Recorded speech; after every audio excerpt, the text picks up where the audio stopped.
নমস্কার বন্ধুরা, সঞ্চিতার রান্নাঘরে আপনাদের সকলকে স্বাগত জানাই। আজকে আমি সাদা আলুর দম রেসিপিটা শেয়ার করে নেব। পুজোর দিনে লুচি, পরোটা বা ভোগের খিচুড়ির সাথেও এই রেসিপিটা দারুণ লাগবে খেতে। তো প্রথমে আলুগুলোকে ভালো করে ধুয়ে পরিষ্কার করে নিয়েছি, আর আলুগুলো যেন মোটামুটি একই মাপের হয় সেই দিকে একটু লক্ষ্য রাখতে হবে।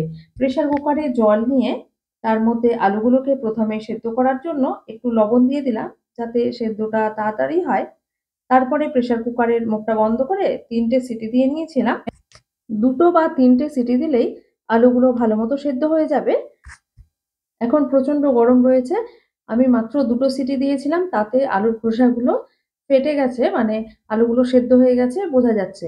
ডিম যেরকম সেদ্ধ হয়ে গেলে বাইরের খোসাটা অনেক সময় ফেটে যায়, সেরকম দেখুন কয়েকটা আলু কি সবগুলো আলুরই খোসাগুলো একটু করে মনে হচ্ছে ফেটে গেছে।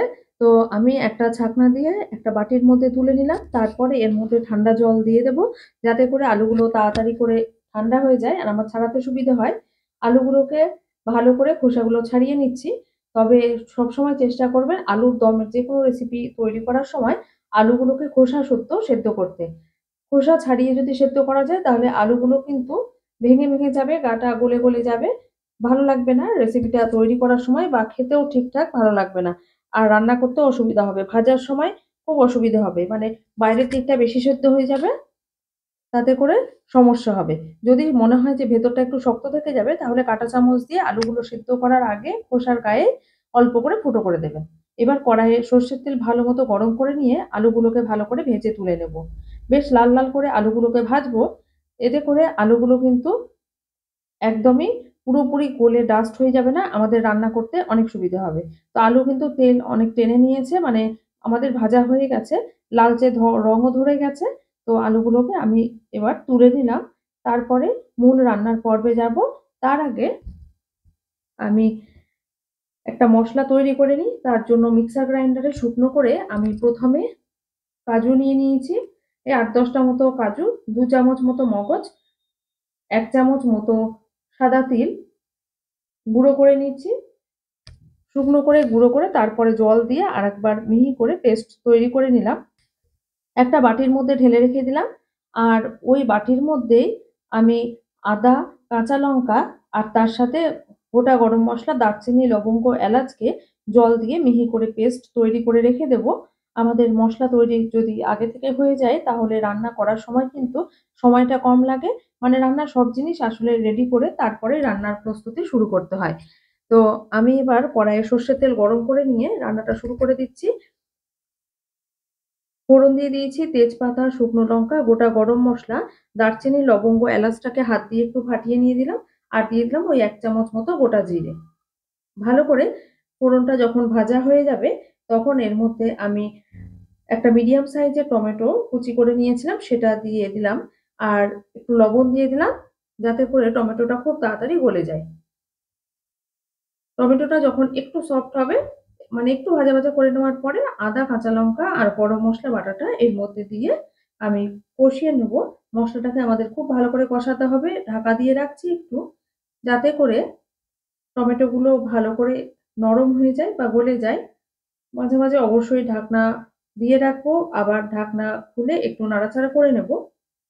দেখুন মসলাটা আমাদের অনেকটাই কষানো হয়ে যাচ্ছে। মানে টমেটোগুলো একটু গোটা থাকলেও মসলা থেকে কিন্তু তেল ছাড়তে অলরেডি শুরু করে দিয়েছে। এইবার এর মধ্যে কাজু, মগজ আর তিল বেটে যে পেস্টটা তৈরি করে রেখেছিলাম সেটা দিলাম। বাড়িতে যদি তিল না থাকে তাহলে এর মধ্যে ১ চামচ পোস্ত দিলে খেতে আরো বেশি ভালো লাগবে। মসলাটাকে আবারও ধৈর্য ধরে খানিকক্ষণ কষিয়ে নেব। গ্যাসের ফ্লেমটা আমাদের কিন্তু লো টু মিডিয়ামে রাখতে হবে। হাই ফ্লেম করে দিলে কিন্তু মসলাটা নিচে পুড়ে যাবে। দেখুন তেল কত রিলিজ করছে, একটু জুম করে দেখালাম। মসলা থেকে তেলটা আলাদা হওয়া শুরু হয়ে গেছে, মানে আমাদের মসলা কিন্তু একদম রেডি। এইবার এর মধ্যে আমি দিয়ে দিলাম ভেজে রাখা আলুগুলো। আলুগুলোর সাথে মসলাটাকে খুব ভালো করে কিন্তু কষাতে হবে। আর আলুগুলোকে অবশ্যই খোসা সহ সেদ্ধ করতে হবে। আর তেলে কিন্তু আগে থেকে বেশ ভালো করে ভেজে নিতে হবে। তবেই এই রেসিপিতে টেস্টটা একদম পারফেক্ট হবে। এইবার একটা বিশেষ ভাজা মসলা আমি দিয়ে দিলাম, যার রেসিপিটা আমি আগেও শেয়ার করেছি। আলুর দমে আমি এই মসলাটাই ব্যবহার করি। এই মসলার মধ্যে রয়েছে তেজপাতা, শুকনো লঙ্কা, গোটা জিরে, গোটা ধনে, গোটা মৌরি, দারচিনি, লবঙ্গ, এলাচ আর সামান্য পরিমাণে জয়িত্রী। সবকিছুকে শুকনো খোলায় ভেজে ঠান্ডা করে গুঁড়ো করে আমি রেখে দিই। এই মসলাটা আলুর দম, মাছের ঝোল, চিকেনের যেকোনো রেসিপিতে খেতে ভীষণ ভালো লাগে। এমনকি নিরামিষ অন্যান্য রেসিপিতে দিলেও পনিরের তরকারি, ফুলকপির তরকারিতেও খুব ভালো লাগে। তো এই মসলার রেসিপিটা একবার দেখে নেবেন। এই রান্নাতে আমি হলুদের ব্যবহার করব না। গরম জল দিয়ে দিলাম সেদ্ধ হওয়ার জন্যে। আলুগুলো যেহেতু আগে থেকে সেদ্ধ হয়েই ছিল, আর টমেটোটা কষানোর সময় আমি কিন্তু লবণ দিয়ে দিয়েছি। আর বেশি লবণ দেব না। কারণ আজকে আমি এটা লুচির সাথে পরিবেশন করব। যদি ভাত বা ফ্রাইড রাইস দিয়ে পরিবেশন করা হয় তাহলে কিন্তু লবণ একটু বেশি লাগে, তখন একটু দিতে হতে পারে। লবণটা চেক করে নেওয়াই ভালো। ঢাকা দিয়ে রেখেছিলাম যাতে মসলাগুলো ভালো মতো আলুর সাথে ফুটে আলুর ভেতরেও ঢুকে যায়, আলুর স্বাদটাকে অনেক বেশি বাড়িয়ে দেয়। আলু যতই সেদ্ধ করা থাকুক না কেন আমাদের ঢাকা দিয়ে কিন্তু মিনিট 10 মতো অপেক্ষা করতেই হবে। জলটা অনেকটাই কমে গেছে। এর থেকে বেশি আর জলটা আমি কমাবো না, কারণ ঠান্ডা হলে আরো জল টেনে নেবে। আর এবার কাসুরি মেথিকে আমি ড্রাই রোস্ট করে রেখেছিলাম। হাত দিয়ে ঘষে ঘষে এইভাবে ওপর থেকে ছড়িয়ে দিলাম। কাসুরি মেথি ডাইরেক্ট ব্যবহার না করে ড্রাই রোস্ট করে হাত দিয়ে ভেঙে দিতে হবে, তবে তার ফ্লেভারটা পারফেক্ট আসবে। ওপর থেকে 1 চামচ ঘি দিয়ে দিলাম। ঘিটাকে চামচ দিয়ে ভালো করে মিশিয়ে নিচ্ছি। আর আলাদা করে এখানে গরম মসলা দেওয়ার কোনো দরকার নেই। কারণ যে মসলাটা আমি দিয়েছি সেই মসলাটাই কিন্তু পারফেক্ট এই রেসিপির জন্য।